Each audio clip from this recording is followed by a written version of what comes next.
Well, Lee Morgan here. This time I'm not going to talk about city business. I'm going to talk about the country. And I don't think I'm important, but I know I'm a citizen and I know I have an opinion. And I really appreciate the founders of this nation that gave us freedom of speech and so many other rights that we really take for granted every day.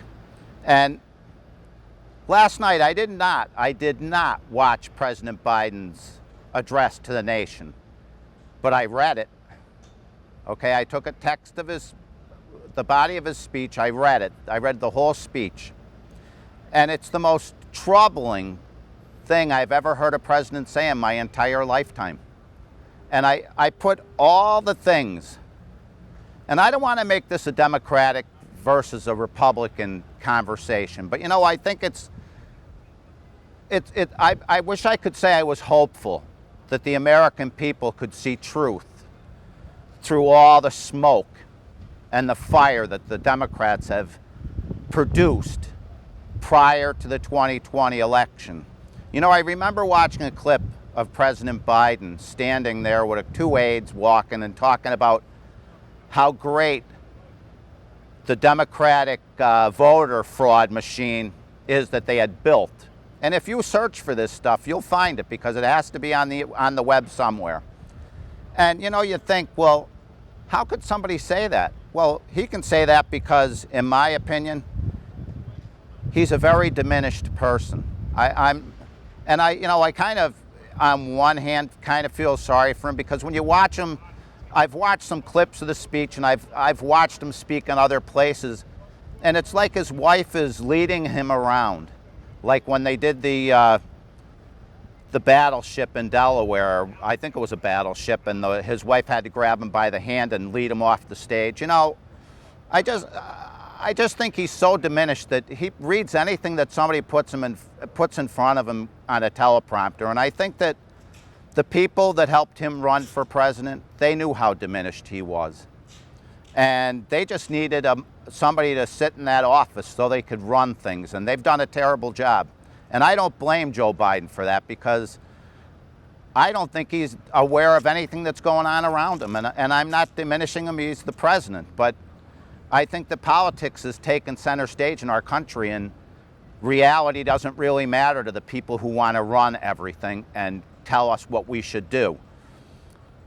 Before the 2020 election, I watched all the rioting and burning of cities by Democrats and people who, like the vice president, raising money to get criminals out of jail who had beat people in the streets and were trying to burn down courthouses and burn down police stations, and how they created a small mini city in Washington state.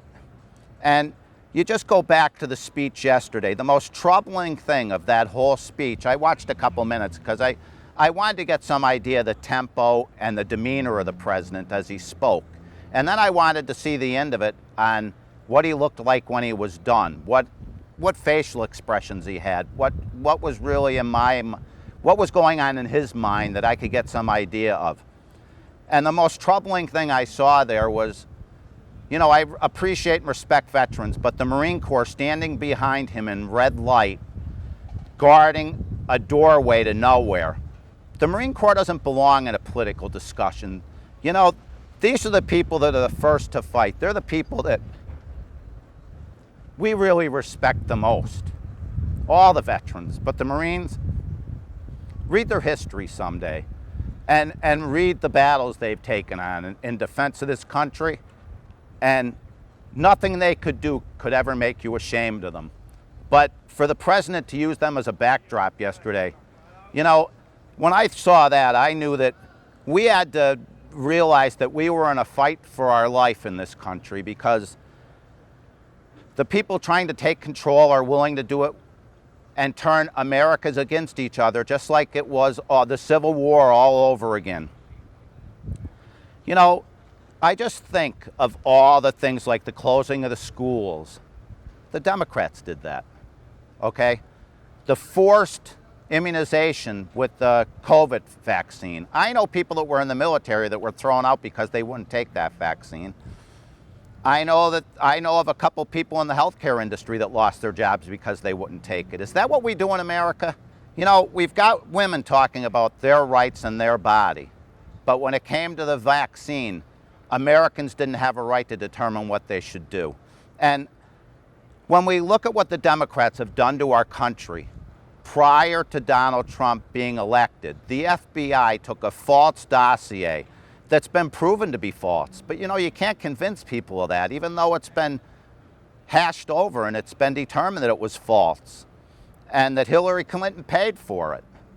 And they had President Trump on the defensive throughout his whole presidency. And we had people in the Congress and Senate demanding impeachment of him. And you remember the Ukraine phone call when the president released it.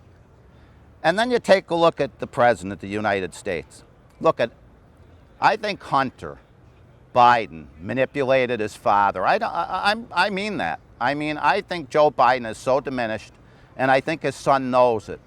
And I'm not sticking up for Joe Biden because I really think that Joe Biden most times doesn't have any idea what's going on. And I think, like his son said, he does whatever Hunter tells him to do.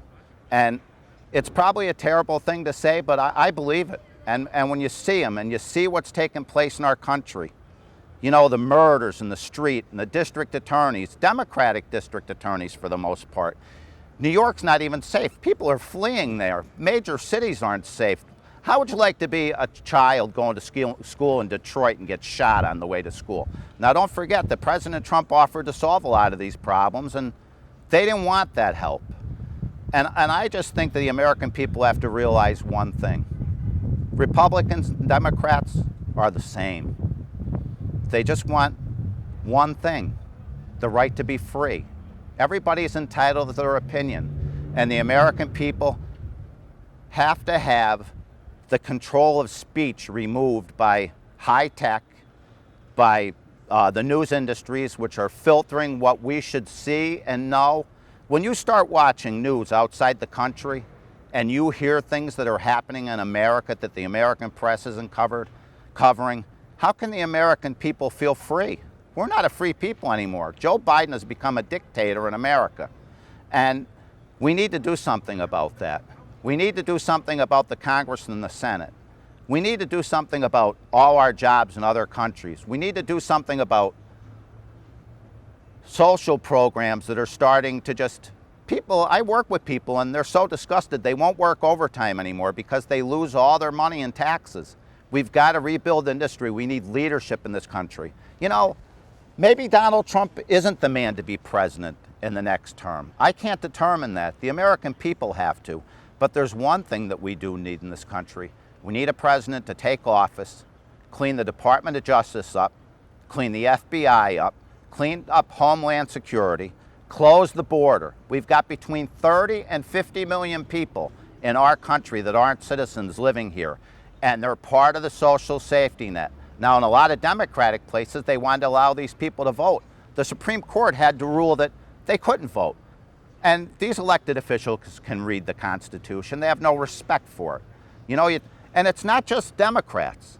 Republicans and Democrats in the Congress and Senate have gotten very rich at the expense of ordinary Americans.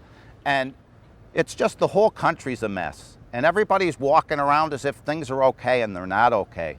We've got a generation of students that are just the laughing stock of the world. You watch sometimes the videos on TV on how dumb are Americans, and they roll a film up and they ask American students, high school students, questions. They can't even answer them. They went away from phonics and teaching. So the reading skills have diminished. Math skills are down. Everything is down. We've got to get control of the public service unions, and we've got to rebuild this country. Don't forget, this became the greatest country in the world with one-room schoolhouses.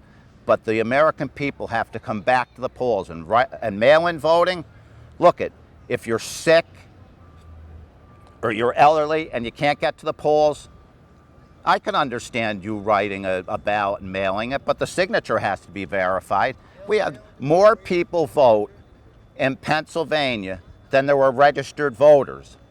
How is it possible? There were a lot of problems with that election. I don't find the 2020 election to be legitimate when you look at the facts. And just because the court determined that they weren't going to hear the cases in front of them, I wouldn't hear them either, because it discredits our democracy, our representative republic. And the people that we've elected, they didn't care whether there's fraud in the elections. And when you've got people elected who want illegals to vote, and when you don't want to check the signatures of the people who vote, you know, I went to register my motorcycle in Pennsylvania 3 weeks ago. It sat in my garage for 20 years. It's a Harley Davidson, and it sat there. I'm not really thrilled with it. But I figured I'd drive it for a couple weeks, and so I went to AAA to redo the title. They couldn't give me a tag because they removed it from the database after 5 years. So if you can remove the vehicle that I own and I have a title for it that proves ownership, and you won't give me a tag, then somebody's got to explain to me how people can vote that haven't voted for 10 years, and why the voter rolls are never purged. And why aren't we paying attention? Because you know something? If somebody can commit fraud and vote, then they're diminishing my vote. They're diminishing your vote and everyone else's. And we've got to get illegal people out of the country. And because you know something? It's not a personal thing against these people. We've got to fund programs for our children. Pre-K, we've got to educate them. We've got to target the money we have. And we've got to rebuild our military, and we've got to take care of Americans. And you know, the countries they came from, they let them become as lawless as America is becoming now because they didn't do anything. And the real question today is, what are you going to do? Because this, like I said, is not about Democrats and Republicans. If anything I said you don't believe, go check it, okay? Because it's been reported and it's factual. And you know, Durham said that Mueller knew that everything in the Russia probe was a lie, and why he didn't report on it, okay? And you see an FBI agent go to jail over it. And now you see the FBI being called out about Facebook and Twitter and how they've supported candidates and how Hillary wasn't responsible for using an unsecure server as all of our enemies gleaned top secret information as she was the Secretary of State, okay? Just get your mind around that, okay? We have a system that has been weaponized against one political party. And George Washington, the father of our nation, said one thing. He said when America, this republic, turned and had political parties, it was the end of the country. And you know what? It's taken this long for one party to manipulate the media and to manipulate the federal government and the state governments. Look at what the mayor of Scranton just determined. She wants to ban handguns. The Supreme Court's already ruled it's not legal. They did it in New York. I mean, how do we keep spinning around in circles like this? We're a free people. We should act free. We should vote. We should listen to what's going on, and we should want to know facts. And we should never, ever weaponize the FBI, the Department of Justice, or Homeland Security. Okay, and we shouldn't allow people to go to Washington or Harrisburg or anywhere else elected and enrich themselves at the expense of the American people. 570-604-1212. Send me a text, disagree with me, find me on Facebook, make a comment, dislike the comments I made, like them, do with them as you will, but you're an American, and stand up and be an American and do something. Thank you.